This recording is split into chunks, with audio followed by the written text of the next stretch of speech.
হাঁসখালি কর্মতীর্থে পড়ে নষ্ট হচ্ছে হাজার হাজার সবুজ সাথী সাইকেল। তৎকালীন তৃণমূল কংগ্রেসের সরকার ছাত্রছাত্রীদের জন্য সবুজ সাথী প্রকল্প ঘোষণা করেছিলেন। ঘোষিত প্রকল্পের সাইকেল প্রতিটা স্কুলে স্কুলে ছাত্রছাত্রীদের সঙ্গে বিতরণ করা হলেও নদিয়ার হাঁসখালি ব্লকের কর্মতীর্থে দেখা গেল অন্য চিত্র। অবহেলিতভাবে পড়ে রয়েছে হাজার হাজার সাইকেল, যা আজ ব্যবহারের অযোগ্য। কিন্তু কেন দেওয়া হয়নি ছাত্রছাত্রীদের এই সবুজ সাথী সাইকেল, তা নিয়ে রীতিমতো উঠতে শুরু করেছে প্রশ্ন। যদিও সাইকেলের গুণগত মান নিয়ে তৃণমূল সরকার থাকাকালীন উঠেছে বহু প্রশ্ন। ব্যবহারের অযোগ্য সবুজ সাথী সাইকেল অনেকেই আবার 300 টাকা করে ফেরিওয়ালাদের কাছে বিক্রি করে দিয়েছে বলে দেখা গেছে। কিন্তু কার বদান্যতায় সরকারি টাকা ব্যয় করে টেন্ডার দিয়ে ছাত্রছাত্রীদের জন্য বরাদ্দ সবুজ সাথী সাইকেল এভাবে দিনের পর দিন রোদ জল বৃষ্টিতে নষ্ট হচ্ছে, তা নিয়ে ইতিমধ্যেই প্রশ্ন তুলেছেন এলাকার বিধায়ক সুকান্ত বিশ্বাস। হাঁসখালি কর্মতীতে যেখানে অবহেলিতভাবে পড়ে রয়েছে লক্ষ লক্ষ টাকা ব্যয় করা সবুজ সাথী এই সাইকেল, সেই স্থান তিনি নিজে ঘুরে দেখেন। যেহেতু রবিবার ছুটির দিন, আজ সরকারি আধিকারিকদের সাথে তিনি কথা বলতে পারেননি। সোমবার অফিস খুললেই তিনি সবুজ সাথীর পড়ে থাকা সাইকেল নিয়ে আধিকারিকদের সাথে কথা বলবেন বলে জানিয়েছেন। শুধু তাই নয়, কোন প্রক্রিয়ার মাধ্যমে কারা টেন্ডার পেয়েছে এবং কেন এইভাবে সরকারি সম্পত্তি নষ্ট হচ্ছে তার পুঙ্খানুপুঙ্খ তদন্তের জন্য যা যা ব্যবস্থা তিনি করবেন। আমি দীর্ঘদিন ধরে যুব আন্দোলনের সঙ্গে যুক্ত ছিলাম এবং বর্তমানে জেলার যুব মোর্চা সভাপতি দায়িত্বে রয়েছি। যতদিন পর্যন্ত বিরোধী রাজনৈতিক দলের নেতৃত্ব দিয়েছি, আমি বারবার বলতাম যে সবুজ সাথী এই তৃণমূল সরকারের একটা বিরাট বড় স্ক্যাম।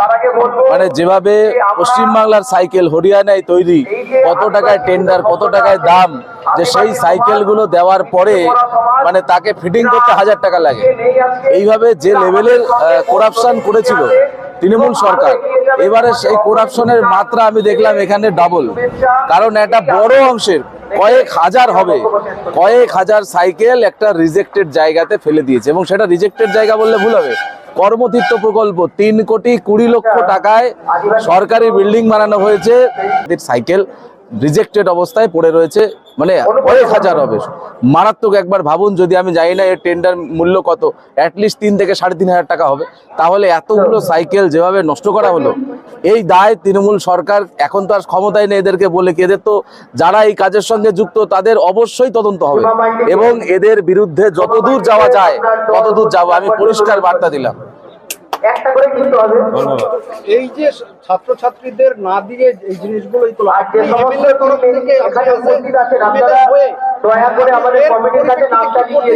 এর পরিপ্রেক্ষিতে আমি ইতিমধ্যে আমাদের যারা এই কাজের সঙ্গে যুক্ত, যেহেতু আজকে ছুটির দিন, তাদের কাছে অফিসিয়ালি জানার সুযোগ নেই। আগামীকাল অফিস খুলছে, যারা এই backward class welfare department, most probably তাদের আন্ডারে পড়ে এগুলো, এই তাদেরকে জিজ্ঞেস করা হবে এবং যতদূর যাওয়া দরকার ততদূর যাব। কারা এই কাজের সঙ্গে যুক্ত, কেন এরকম অবস্থায়, পরিত্যক্ত অবস্থায়, যে পুরনো সরকারের আমল থেকে এই অবস্থায় রয়েছে, তারা এর দেখভাল করেনি।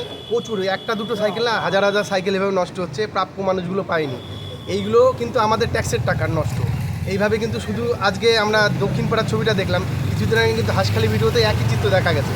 তো এইভাবে দিকে দিকে যেখানে যেখানে সাইকেলগুলো রাখা হয়েছে সবই এইভাবে নষ্ট হয়েছে।